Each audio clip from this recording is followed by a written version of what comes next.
अब देखो बच्चों, अब हम आ जाते हैं नेक्स्ट रिएक्शन में, और ये है hydration.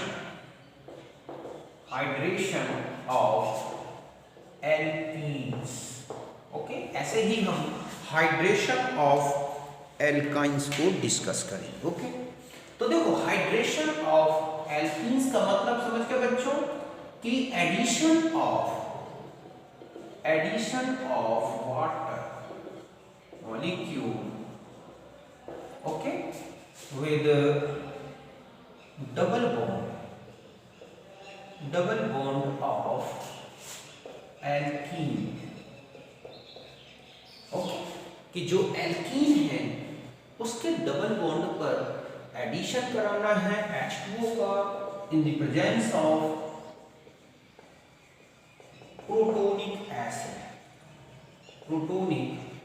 acid like as H2SO4, H3PO4 etc.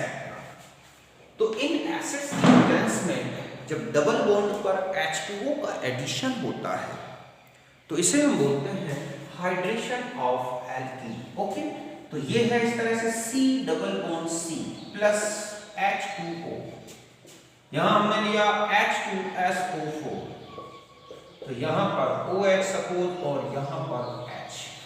Okay, suppose CH3H double bond CH2 plus H2O H2SO4, तो यहां हो गया CH3H OH CH3। दूसरा भी प्रोडक्ट पॉसिबल है कि OH को यहां जोड़ना, लेकिन ये रिएक्शन मार्कोनिकॉफ रूल को फॉलो करती है। अभी हम मैकेनिज्म देखेंगे। अब यहां से ध्यान रखना है कि जो OH ग्रुप है, ठीक है, comes from water and H plus comes from acid। समझ गए बच्चों कि यहां पर जो OH ग्रुप आएगा वो तो आएगा वाटर से, पूरा वाटर अटैक करेगा, बाद में H प्लस निकलेगा और वो H2SO4 के साथ बॉन्डेड हो जाएगा। तो यहां पर देखो कैसे रिएक्शन, मींस यहां पर हमने CH3CH double bond CH2 plus H2O और आपने यहां पर H2SO4 ही यूज किया है, तो CHOH CH3। ओके, दूसरा है कि CH3CH double bond CH2 plus D2O और यहां पर है H2SO4। हमारे पास जो प्रोडक्ट होगा यहां होगा OD और यहां पर CH3, OD वाटर से आ गया, H CH3CH double bond CH2 plus D2O, यहां पर D2SO4, इसका यूज करें तो हम देखेंगे CH3CH OD प्लस CH2D। ऐसे ही next reaction CH3CH double bond CH2 plus H2 D2SO4। Okay, तो CH3CHOH CH2D। तो इस तरह का जो एल्कीन में आप देख रहे हैं कि H2O का एडिशन हो रहा है, उसमें पहले क्या ऐड होगा इसकी मैकेनिज्म से देखते हैं हम। तो यहां पर मैंने आपको प्रोडक्ट का बताया कि किस तरह से वाटर का एडिशन होता है। अब हम आ जाते हैं इस रिएक्शन का मैकेनिज्म। ओके, तो यहां तक आप समझ गए होंगे। अब हम आते हैं कि किस तरह से वाटर एडिशन होता है और किस तरह से यहां पर H प्लस का एडिशन होता है। तो ध्यान रखें कि addition of water on alkene double bond is, ठीक है, इलेक्ट्रोफिलिक एडिशन रिएक्शन। ओके, यहां पर जो हम इसमें देखेंगे कि इसकी जो मैकेनिज्म है वो क्या है। तो मैकेनिज्म है बच्चों electrophilic addition. Okay, electrophilic addition alkene पर मींस पहले इलेक्ट्रोफाइल मींस प्रोटॉन का अटैक होगा जो कि एसिड से मिलेगा, और फिर यहां पर किसका अटैक होगा बच्चों, H2O का। ओके, तो देखो यहां पर हमने सपोज H2SO4 का यूज किया, H plus plus HSO4 minus, ये वाटर के साथ बॉन्डेड होता है। ओके साथ ये हो गया H2O तो बन गया H3O प्लस। अब यहां पर आपने एल्कीन ली CH double bond CH2 plus H3O plus, यहां पर इलेक्ट्रोफिलिक एडिशन होगा, मींस इलेक्ट्रोफिलिक एडिशन समझ रहे हो ना, पहले H प्लस अटैक करेगा। तो यहां पर अटैक जब होगा इसका तो देखोगे आप कि RCH, एक तो यू हो सकता है कि CH3 यहां पर प्रोटॉन अटैक कर दे और दूसरी गुंजाइश है कि यहां पर, और एक हो सकता है RCH2 CH2+, बट ये मोर स्टेबल होगा बच्चों, ठीक है, क्यों? क्योंकि 2 डिग्री कार्ब कैटायन, और ये कैसा होगा? लेस स्टेबल, क्यों? क्योंकि 1 डिग्री कार्ब कैटायन। समझ रहे हो ना कि मैंने यहां पर प्रोटॉन का एक इलेक्ट्रोफिलिक एडिशन कराया, ये बन गया कार्ब कैटायन। यही स्लो स्टेप होता है, ध्यान रखिए, क्यों? क्योंकि पाई बॉन्ड की ब्रेकिंग होना एक क्या है बच्चों? Slow step. फिर आता है नेक्स्ट स्टेप में कि RCH+, और ये है हमारे पास CH3+H2, इसका पूरा अटैक होगा, इसलिए हम इसे हाइड्रेशन बोलते हैं, हाइड्रोलिसिस ना बोलते हैं। ओके, CH3 और यहां पर OH2 ये ऐड हो गया, बाद में यहां पर कौन आएगा बच्चों? H2O या HSO4 हम इसमें, तो यहां से ये प्रोटॉन रिमूव करेगा और CH3 या हम ये कहें कि यहां हमारे पास RCHOH CH3+H3O+, तो ये जो OH बचा वो कहां से आया? वाटर से। जो H प्लस पहले आया वो कहां से आया? एसिड से, और ये हमारा क्या बन गया? प्रोटॉन। ओके, तो यहां तक आप समझ गए होंगे अच्छी तरह से। अब देखो, इस रिएक्शन में कार्ब कैटायन का फॉर्मेशन होता है, और हम जानते हैं कि जहां कार्ब कैटायन बनता है बच्चों, वहां पर क्या हो सकता है? मॉलिक्यूलर रीअरेंजमेंट हो सकता है, मींस कार्ब कैटायन अपने आप को 1 डिग्री से 2 डिग्री, 2 डिग्री से 3 डिग्री में चेंज कर सकता है, और ऐसे में जो प्रोडक्ट्स हैं वो रीअरेंजमेंट प्रोडक्ट्स मिलते हैं, हमें प्रोडक्ट्स बढ़ जाते हैं। ओके, देखो कैसे, तो यहां पर सपोज हमने यहां पर कि मॉलिक्यूलर, हम यहां लिखेंगे रीअरेंजमेंट, ठीक है, पॉसिबल इन कार्ब कैटायन। समझिए बच्चों कि जो कार्ब कैटायन बनता है, कार्ब कैटायन, उसमें आणविक पुनर्विन्यास पॉसिबल, संभव।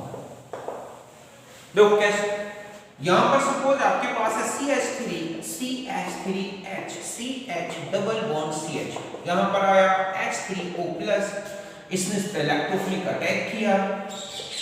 ओके, तो हमारे पास एक कैटायन बना CH3H CH+, और ये क्या है? CH3। तो यहां पर ये जो कार्ब कैटायन बना, ये कौन सा है? 2 डिग्री कार्ब कैटायन। ओके बच्चों, अब 2 डिग्री कार्ब कैटायन अपने आप को चेंज कर लेगा 3 डिग्री कार्ब कैटायन में बाय हाइड्राइड माइग्रेशन। यहां पर 1 to हाइड्राइड माइग्रेशन हो जाएगा बच्चों। अब जब 1 to हाइड्राइड माइग्रेशन होगा तो CH3+ CH2 और CH2, ये क्या बन गया? 3 डिग्री कार्ब कैटायन। अब यहां हो या यहां हो, अब H2O का जैसे ही अटैक होगा तो हमारे पास एक प्रोडक्ट तो पॉसिबल होगा CH3H CH2OH CH3, और यहां पर जो प्रोडक्ट पॉसिबल होगा वो होगा FOH, यहां पर आप देखोगे, और CH2 CH2। तो ये मेजर होगा और ये जो है माइनर होगा। तो ये कौन सा प्रोडक्ट दिख रहा है आपको? Rearrangement product. ओके, तो कार्ब कैटायन अगर कहीं पर भी बनते हैं तो ध्यान रखें वहां पर जो है रीअरेंजमेंट पॉसिबल हो जाते हैं और नंबर ऑफ प्रोडक्ट्स बढ़ जाते हैं। यहां पर ये इसलिए ऐसा हुआ कि आपने देखा 2 टाइप्स के अल्कोहल्स बन गए। अब ध्यान रखें कि जो रिएक्शन है, रिएक्शन फॉलोज मार्कोनी-कॉक्स रूल। समझिए बच्चों कि ये जो रिएक्शन है इसको फॉलो करती है मार्कोनी-कॉक्स नियम का पालन करना। समझ रहे हो ना मार्कोनी-कॉक्स रूल? जैसे ये लिखा है CH3 double bond CH2। Okay, यहां आपने H2O का एडिशन कराया H2SO4 की प्रेजेंस में, तो इसका मतलब है कि जो मेजर प्रोडक्ट है वो ये होगा बच्चों, ये क्या होगा, मेजर प्रोडक्ट। अगर आप देखें कि इसमें दूसरा प्रोडक्ट ऐसा नहीं कि बिल्कुल जीरो हो उसका, लेकिन ये बहुत ही माइनर होगा, तो ये माइनर प्रोडक्ट होगा, मेजर। ऐसा ही अगर मान लो हम इसमें कहें कि CH double bond CH2 plus H2 addition कराना है H2SO4 की प्रेजेंस में, तो आप देखोगे कि कौन कौन से पॉसिबल है प्रोडक्ट बच्चों। देखो एक तो हो सकता है CH2 CH2OH, एक हो सकता है बच्चों CH2OH CH3, और एक और प्रोडक्ट पॉसिबल है और वो है CH3 CH2OH। अब आपसे पूछा जाए कि इसमें मेजर कौन सा होगा, तो आप देखो कि जैसे ही इसमें प्रोटॉन एडिशन हुआ होगा प्लस और ये CH3 जैसे ही अटैक, ओके, ये चेंज हो जाएगा किसमें बच्चों, यहां पर हाइड्राइड माइग्रेशन हो सकता है, तो यहां चेंज हो सकता है। और एक ऐसा भी तो पॉसिबल है ऐसे, लेकिन ये अनस्टेबल होगा या लेस स्टेबल, अनस्टेबल नहीं बल्कि लेस स्टेबल। तो इससे ये पॉसिबल है, इससे ये पॉसिबल है, इससे ये पॉसिबल है, और ये मोर स्टेबल होगा, तो ये है मेजर प्रोडक्ट। समझ गए ना। तो यहां पर ध्यान रखना है, मार्कोनिकॉफ रूल भी आता है, हाइड्राइड माइग्रेशन भी है, एल्काइल माइग्रेशन भी है, ओके। अगर कहीं ऐसा होता है कि रिंग एक्सपांशन होने से स्टेबिलिटी ज्यादा आ रही है, तो ध्यान रखें वहां पर रिंग एक्सपांशन भी हो सकता है। सपोज आपके पास ये है डबल बॉन्ड CH2, ओके। अब यहां पर अगर हम एडिशन दिखाएं H2O का, तो क्या पॉसिबल है बच्चों, तो देखो यहां तो यही पॉसिबल है कि यहां पर CH3 और यहां OH, क्यों, क्योंकि यहां पर प्रोटोनेशन होने से ये क्या बन गया बच्चों, टर्शरी कार्पेट। अब ऐसी कंडीशन आ जाए कि यहां पर suppose CH double bond CH2 और यहां पर आपने H2O का एडिशन कराया, तो यहां पर प्रोटोनेशन होगा। पहले हम ये प्रोटोनेशन देखते हैं, तो हमने देखा कि यहां पर ऐसा हो जाएगा बच्चों प्लस और ये क्या CH3, ओके। तो यहां पर ये ग्रुप माइग्रेट होगा, एल्काइल माइग्रेशन है। अब आप देखो कि आपके पास क्या पॉसिबल हो गया, तो ये ऐसी कंडीशन बन गई, मींस अब आप ऐसा कह सकते हैं कि यहां पर CH3 और यहां पर OH आ जाएगा, और फिर यहां पर H2O का एडिशन कराओगे, तो आप देखोगे कि आपके पास क्या प्रोडक्ट बन गया, ये CH3 यहां पर OH। तो ऐसा रिंग एक्सपांशन में भी हो सकता है। तो जहां पर भी कार्बोकैटायन पॉसिबल हैं, बनते हैं, वहां पर मॉलिक्यूलर रीअरेंजमेंट हो सकता है, रिंग का एक्सपांशन हो सकता है, ये सब पॉसिबल है, ओके। तो यहां तक आप समझ गए होंगे। अब हम आगे आ जाते हैं बच्चों। अब हम देखते हैं कि इस रिएक्शन में जो है और क्या क्या रूल्स और क्या क्या रेगुलेशन है या किस तरह से, तो ध्यान रखें कि अब आप यहां देखें कि रेट ऑफ हाइड्रेशन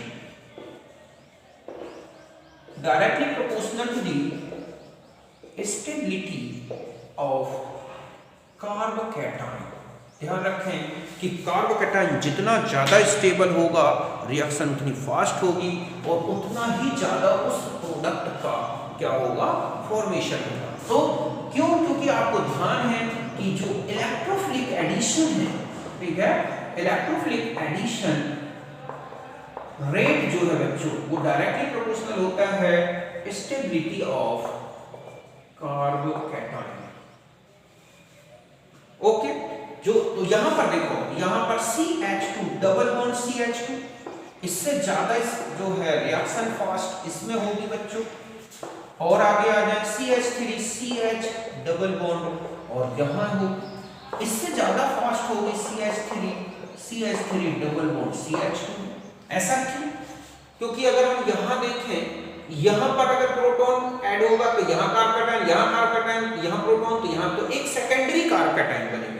यदि दोनों मिथाइल ग्रुप को हम एक टर्मिनल में कर दें तो हम देखेंगे कि हमारा टर्शरी कार्बोकैटायन बन जाएगा, इसलिए इसमें ज्यादा फास्ट होगी। इससे ज्यादा फास्ट होगी बच्चों CH3 double bond CH3, okay.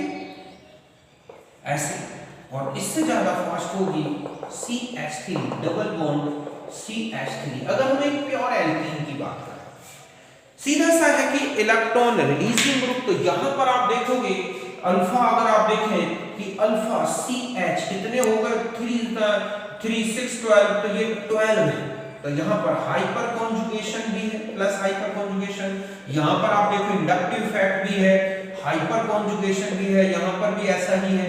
तो ये सब इलेक्ट्रोफिलिक एडिशन के रेट को बढ़ाते हैं, कार्बोकेटाइन की स्टेबिलिटी को बढ़ाते हैं।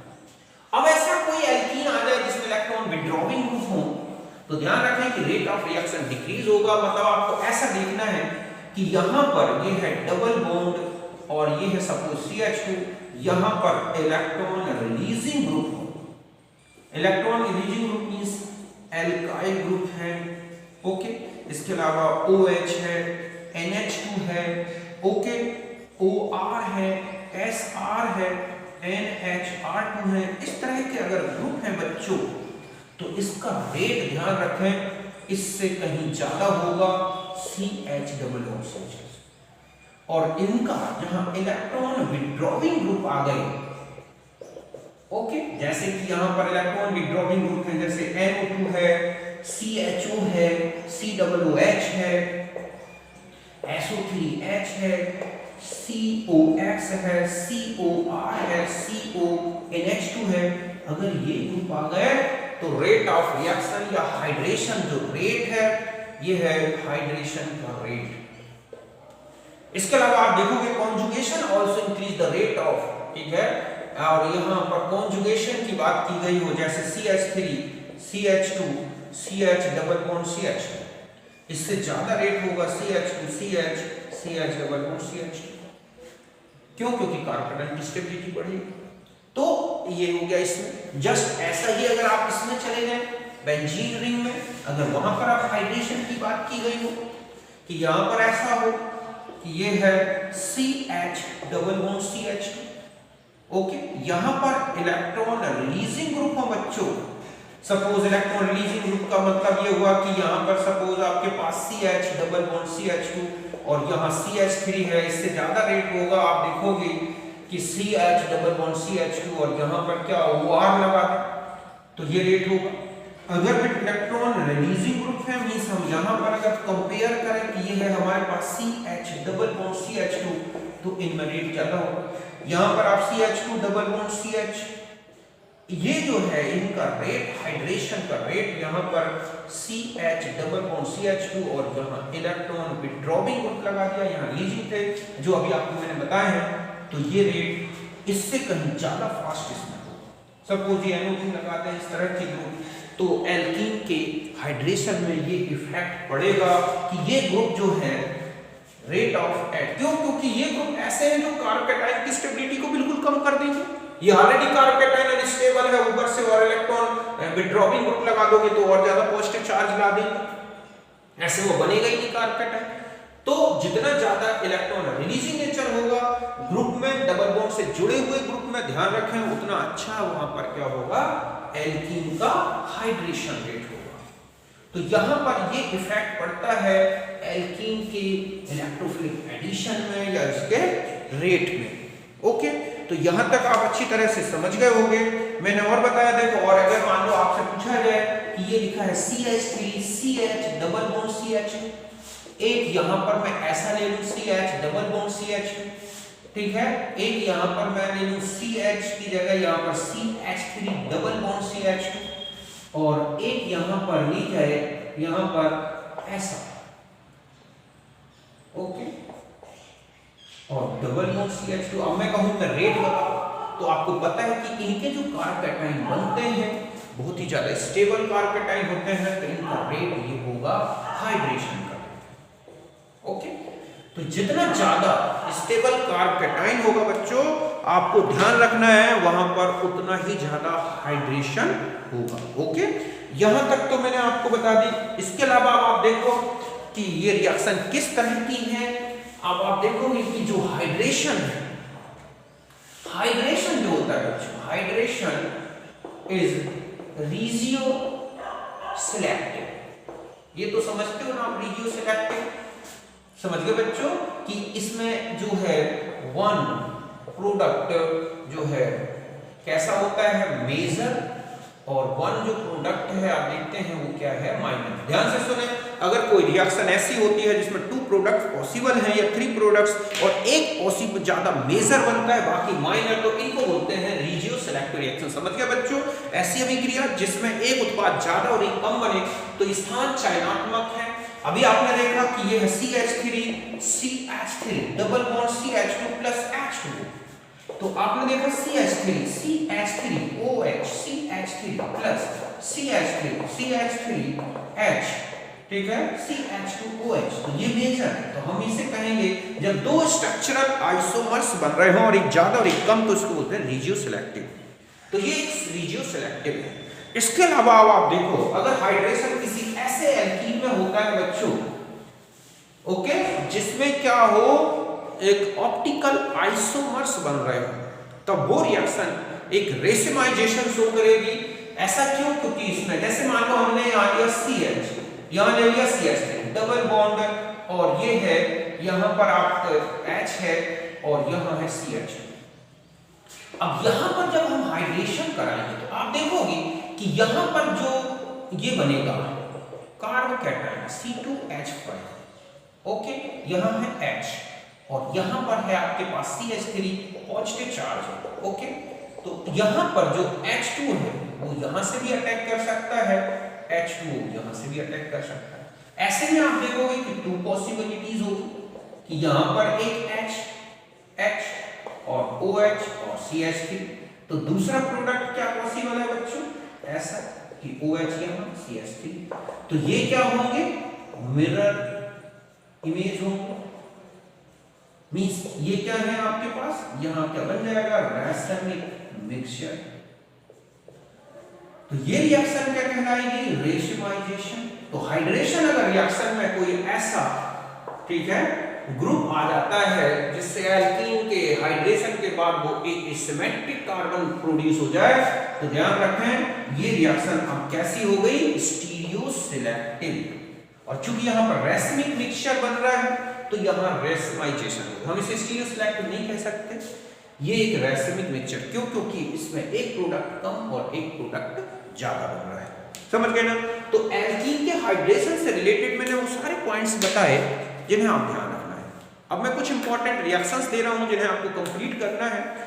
देखो, एल्कीन के हाइड्रेशन में और भी रिएक्शंस होती हैं, जैसे HBO रिएक्शन है, हाइड्रोबोरेशन, ऑक्सीडेशन, मर्क्यूरेशन, डीमर्क्यूरेशन। हम इन सारी रिएक्शन से रिलेटेड मैटर्स को किसमें डिस्कस करेंगे, जब हम एल्कीन को चैप्टर स्टार्ट करेंगे। यहाँ पर मैंने सिर्फ एक सिंपल हाइड्रेशन बताया है जो कि एक एसिडिक कंडीशन में होता है, ओके, उसके बारे में डिस्कस किया। बाकी हाइड्रेशन हम डिटेल में आगे लेंगे, ओके। तो पहले इसे नोट करें। अब मैं कुछ इंपॉर्टेंट रिएक्शंस दे रहा हूँ जिन्हें आपको कंप्लीट करना है।